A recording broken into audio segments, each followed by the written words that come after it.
Hello everybody, General MLD here. Please like and subscribe. And this video is about that delicious Bloomberg article that dropped just the other day regarding how Jim Ryan is running PlayStation and its various studios.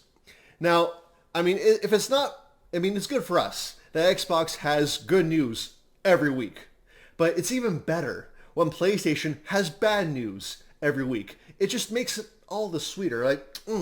Like I love this generation so far. But let's get into the article. Links in the description. Now, apparently there was this little secret studio that helps Sony's bigger studios make their games. And recently, not recently, but either way, these guys, they want to make their own remake. And they pitched to Sony Uncharted 1. But that was denied because it was a dated game. You have to put money into reworking the game mechanics. And all this other stuff. Either way, it was deemed not viable, too risky, not enough return on investment.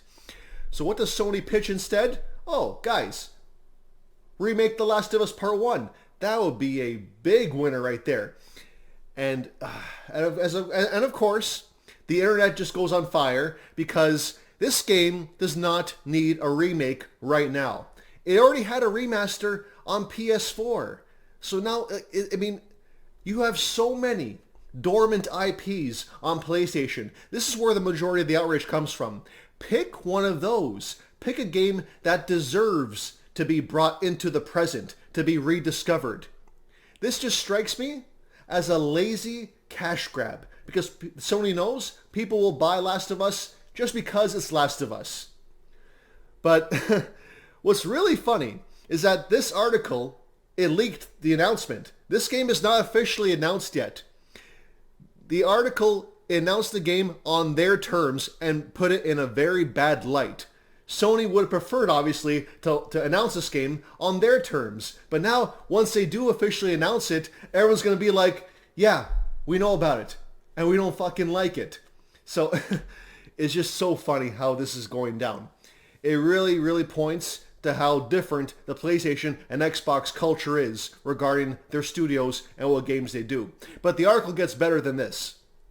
Apparently, Sony Bend, the guys who made Days Gone, they were a support studio for Naughty Dog for the last couple of years, and only recently got approved to make their own game. But they actually pitched Days Gone 2, but that was denied. For some reason. Probably because of the low Metacritic score. The game sold well enough. But because of that low score, apparently it's too much of a risk.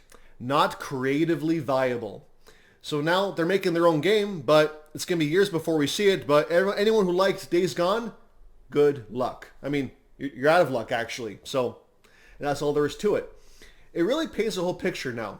So Xbox does single A to triple A. They support all kinds. They support indie games. They support double A. They support triple A. They support games as a service. They support multiplayer games. They support different genres.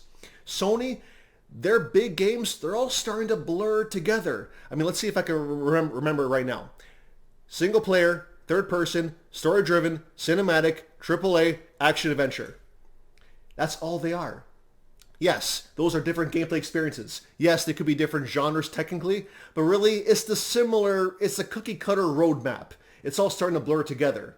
Whereas, let's look at this. My point being, you need to take creative risks in gaming to really succeed and prosper.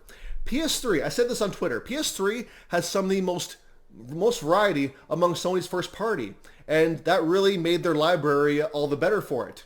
Whereas it is not that like that now. It's just they're pumping out AAA sequels to games that they know will sell well. Look at Xbox though. Sea of Thieves. That game started out pretty small. But now look at it. 20 million players and it's having its biggest year. Every year it gets older, the more popular it gets. The bigger it gets in content too. That was a creative risk. I imagine Everwild is also a creative risk. Then you got Grounded, made by 15 people. It's a passion project, but it got over 5 million players. Granted, a lot of them dropped off, myself included, but I'm waiting for the game to be completed before I jump right back into it. But you get my point. a passion project got such a big following because it had such a unique gameplay idea. Then Project Mara, that horror game coming up by Ninja Theory. Yes, they also made Bleeding Edge. But again, these are passion projects. Even if you get a dud here and there, the point is it's not that big of a loss because it wasn't a lot of resources and manpower. But if it does well, like say Grounded or Sea of Thieves, it is so good for the brand. But now, I'm also going to provide the link in the description. We had an Age of Empires dev diary today. Apparently the game's going to come out, Age of Empires 4. It's going to be a 2021 game on PC, especially Game Pass PC. This is great. This is a creative risk.